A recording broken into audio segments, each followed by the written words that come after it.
तो dear friend, इस video में हम बात करेंगे फाइलोटैक्सी के बारे में। फाइलोटैक्सी क्या है? तो the arrangement of leaves and the stems और ब्रांच इज कॉल्ड फाइलोटैक्सी। यानी कि स्टेम या ब्रांच पर लीव्स का जो अरेंजमेंट होता है इसको हम फाइलोटैक्सी कहते हैं। इसके मुख्तलिफ टाइप है।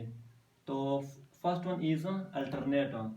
अल्टरनेट में लीव्स का स्टेम और ब्रांच पर जो अरेंजमेंट होता है वो इस तरह होता है। एक लीव इस तरह निकलती है तो सेकंड वन थोड़ा सा ऊपर, थर्ड वन इससे भी ऊपर, तो इसका अरेंजमेंट इस तरह होता है। सेकंड वन जो होता है, सेकंड वन है opposite.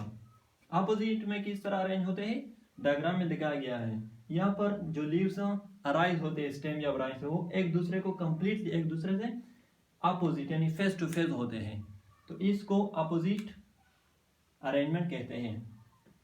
Third one spiral. Spiral का जो अरेंजमेंट होता है वो कुछ इस तरह होता है। मैं इसको बोर्ड पर नहीं बना सका इसका जो, लेकिन आप लोगों को मैं स्क्रीन पर दिखाऊंगा यहाँ से मोबाइल से। इसका अरेंजमेंट इस तरह होता है। ये भी एक्चुअली अपोजिट है, लेकिन इसका अरेंजमेंट थोड़ा सा डिफरेंट होता है।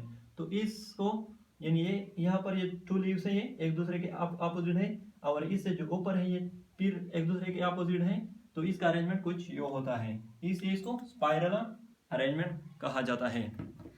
लास्ट वन जो है इसको कहते हैं वर्ल्ड अरेंजमेंट।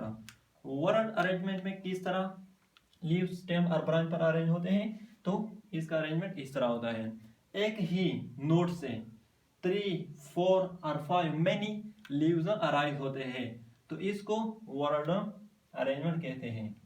जो 2 वर्ड्स मैंने लिखे हैं इसकी भी बात करते हैं कि ये क्या है। Node, the point and the stem और branch from where leaves arise. यानी कि स्टेम या ब्रांच का वो पॉइंट जहां से लीव्स निकलते हैं, इसको नोड कहते हैं। नोड। इंटरनोड, यानी कि यहाँ से ये लीव्स यहाँ से निकली है, इसको हम नोड कहते हैं। ये यहाँ से निकली है, इसको हम नोड कहते हैं। और इस तरह ये भी एक नोड है, ये भी नोड्स हैं। तो इसके बाद है internode. Internode, the distance between two nodes is called internode. यानी कि ये 2 नोड से इसके दरमियान जो डिफरेंस है, डिस्टेंस है, इसको क्या कहते हैं, इसको इंटरनोड कहते हैं। तो डियर फ्रेंड, ये थी फाइलोटैक्सी एंड इट्स टाइप।